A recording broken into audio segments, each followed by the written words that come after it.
Assalamualaikum warahmatullahi wabarakatuh. Nah, setelah di 2 video sebelumnya kita belajar bersama-sama mengenai getaran dan gelombang, di video kali ini kita akan belajar mengenai bunyi.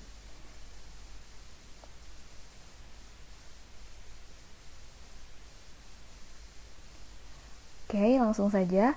Sebelum kita masuk ke pembahasan mengenai persamaan dan rumus-rumus, kita cari tahu dulu nih teori mengenai bunyi. Di 2 video sebelumnya, yaitu mengenai getaran dan gelombang, kita sudah tahu kalau getaran itu adalah gerak bolak-balik yang melalui titik setimbang. Kemudian, masuk ke gelombang. Gelombang itu adalah getaran yang merambat.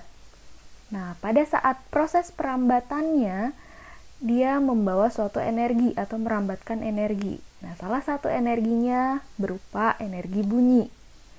Jadi, bunyi itu merupakan energi yang merambat berupa gelombang longitudinal. Kenapa dikatakan gelombang longitudinal? Karena pada saat proses perambatannya, bunyi merambat dalam bentuk rapatan dan regangan yang silih berganti. Nah, bunyi juga dapat kita dengar karena merambat melalui suatu medium atau media. Bisa berupa zat padat, cair, dan gas, yang kemudian diterima oleh reseptor pendengaran atau alat indera pendengaran gitu ya. Kalau kita lihat berdasarkan frekuensinya, bunyi terbagi menjadi 3 kelompok, yaitu ada yang infrasonik, audiosonik, dan ultrasonik. Nah, kita sebagai manusia termasuk ke dalam kelompok yang audiosonik, di mana kita hanya bisa mendengarkan frekuensi antara 20 Hz sampai 20.000 Hz. Nah, selanjutnya ada yang infrasonik. Kalau yang infrasonik ini, dia hanya bisa mendengar frekuensi yang kurang dari 20 Hz.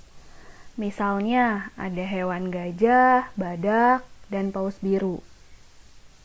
Nah, satu kelompok lagi yaitu kelompok ultrasonik. Contohnya misalnya ada kelelawar, lumba-lumba, anjing. Nah, ketiga hewan ini bisa mendengar frekuensi yang lebih dari 20.000 Hz. Seperti itu.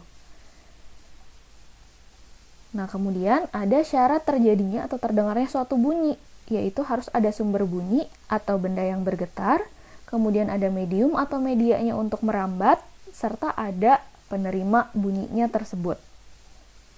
Gitu. Nanti di bunyi pun kita akan membahas bagaimana cara menghitung cepat rambat suatu bunyi. Gitu ya. Nah, selanjutnya ada beberapa fenomena yang terjadi pada bunyi.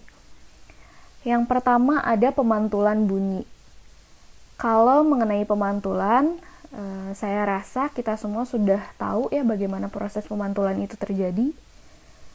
Jadi ketika ada energi bunyi mengenai permukaan yang keras, nah kemudian energi tersebut akan dibalikan ke arah yang lain. Itulah yang dikatakan sebagai pemantulan. Dan sudut datangnya akan selalu sama besar dengan sudut pantulnya.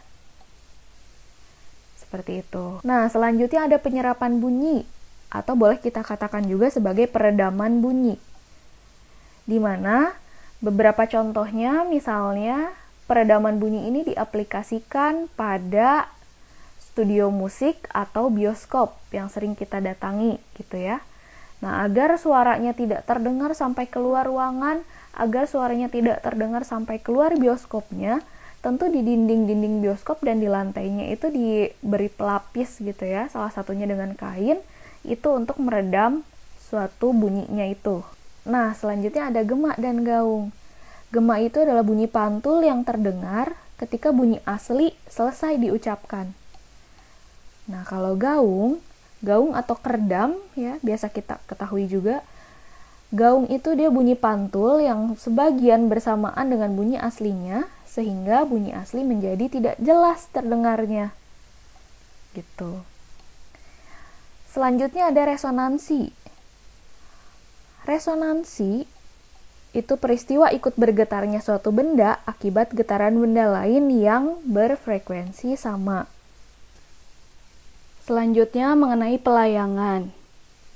Nah, pelayangan ini atau kita lebih sering mendengarnya dengan kata beat. Beat ini adalah peristiwa terdengarnya bunyi keras dan lemah akibat interaksi dua bunyi yang frekuensinya hampir sama. Jadi ada perbedaan di situ, ada selisih sedikit gitu dari frekuensinya. Selanjutnya ada mengenai keras dan tinggi bunyi. Kalau keras bunyi ini dia dipengaruhi oleh yang namanya amplitudo. Jadi keras bunyi bergantung pada amplitudo benda yang bergetar. Semakin besar amplitudo, maka akan semakin keras bunyinya. Kalau tinggi ini dia dipengaruhi oleh frekuensi. Bergantung pada frekuensi benda yang bergetar. Makin tinggi bunyi, makin besar frekuensinya. Makin rendah bunyi, makin kecil frekuensinya. Selanjutnya ada kualitas bunyi. Misalnya ketika kita memetik dawai, dengan frekuensi yang sama dan panjang yang sama pada biola dan sitar misalnya. Sitar itu adalah alat musik tradisional dari Jawa gitu. Nah, kita petik keduanya dengan besar gaya yang sama, maka nada yang dihasilkan akan tetap berbeda. Nah, sifat yang membedakan dua nada yang sama keras dan sama frekuensinya dari kedua benda yang berbeda itulah yang dikatakan sebagai kualitas bunyi. Yang terakhir ada nada dan desah. Kalau nada ini enak nih didengarnya. Kenapa? Karena dihasilkan oleh benda yang bergetar secara teratur. Amplitudo dan frekuensi getarannya pun dia tidak berubah secara tiba-tiba. Lain halnya dengan desah. Kalau desah biasanya nggak enak nih didengarnya. Gitu. Dia dihasilkan oleh benda yang bergetar secara tidak teratur. Amplitudo dan frekuensi getarannya berubah secara tiba-tiba. Oke, itulah beberapa fenomena yang terjadi pada bunyi. Selanjutnya, mengenai mekanisme pendengaran kita sebagai manusia.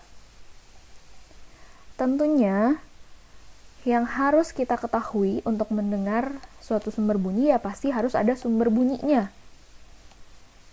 Misalnya di sini ada sumber getaran nih yang akan menciptakan suatu gelombang bunyi gitu. Kemudian gelombang bunyinya itu ditangkap oleh yang namanya daun telinga. Kemudian gelombang bunyi masuk melalui saluran telinga nih. Sampailah ke gendang telinga. Nah, mengakibatkan gendang telinga ini bergetar. Tympanic membrane atau eardrumnya bergetar.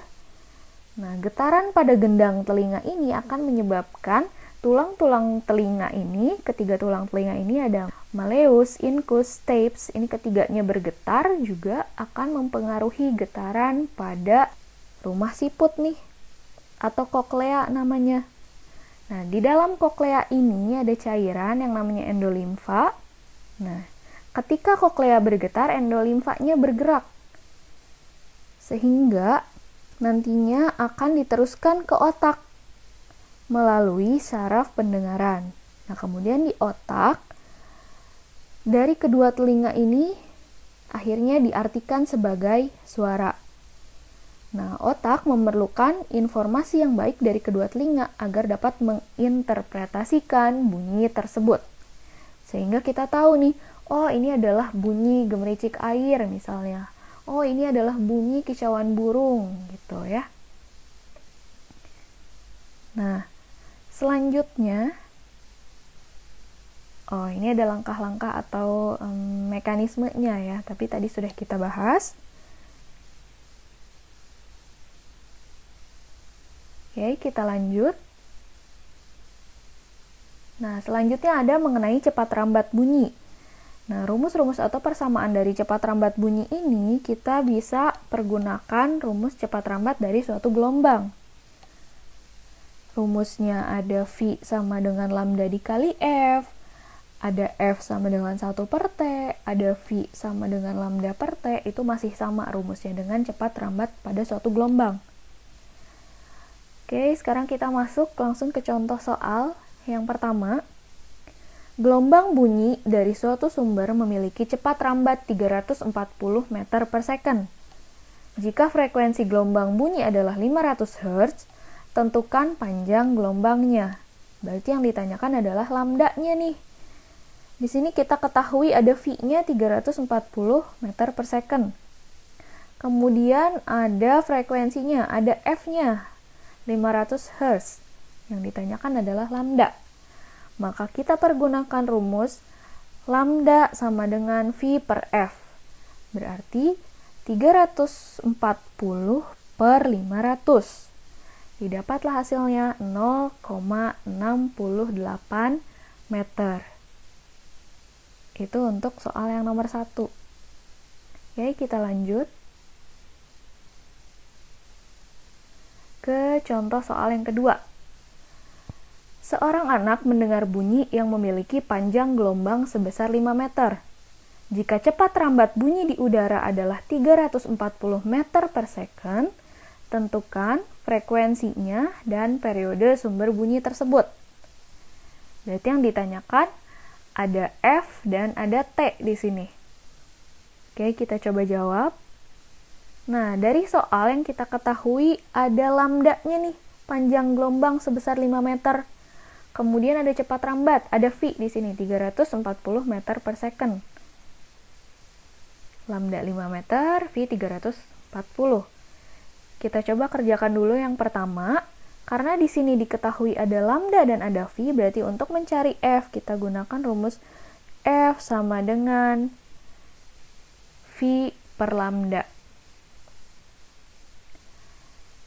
Berarti 340 per 5 sama dengan 68 Hz. Sekarang kita lanjut untuk mencari periode nih, untuk mencari T besar. T sama dengan 1 per F. Berarti 1 per 68.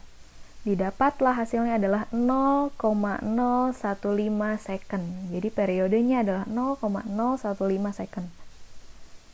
Oke, semoga bisa difahami. Sekarang kita lanjut mengenai pantulan bunyi. Nah, ini ada persamaan yang baru nih dari bunyi. Yaitu ada S sama dengan V kali T per 2. Nah, ini untuk mencari pantulan bunyinya atau kedalaman suatu sumber bunyi gitu, dilihat dari cepat rambat bunyinya dan dilihat dari waktu pantulan bunyi tersebut gitu ya. Langsung saja kita masuk ke contoh soal. Yang pertama, sebuah kapal mengukur kedalaman suatu perairan laut dengan menggunakan perangkat suara. Bunyi ditembakkan ke dasar perairan dan 5 detik kemudian bunyi dipantulkan kembali ke kapal. Jika cepat rambat bunyi di dalam air adalah 1.500 meter per second, tentukan kedalaman perairan tersebut. Nah, ini berarti kita menentukan kedalaman perairan dengan menggunakan rumus ini. Berarti jarak dari permukaan sampai ke dasar perairan itu berapa? Gitu. Di sini diketahui ada T-nya nih 5 detik, waktunya 5 detik. Kemudian ada V-nya di sini. Cepat rambatnya 1.500 meter per second. Yang ditanyakan adalah tentu S-nya. Maka kita pergunakan rumus S sama dengan V kali T per 2. Berarti 1.500 dikali 5 per 2. Didapatlah 7.500 per 2, hasilnya adalah 3.750 meter. Jadi kedalaman perairannya adalah 3.750 meter. Oke, semoga bisa difahami. Nah, ternyata materi bunyi sudah selesai. Berarti untuk bab getaran, gelombang, dan bunyi pun sudah selesai. Semoga videonya bermanfaat. Terima kasih. Assalamualaikum warahmatullahi wabarakatuh.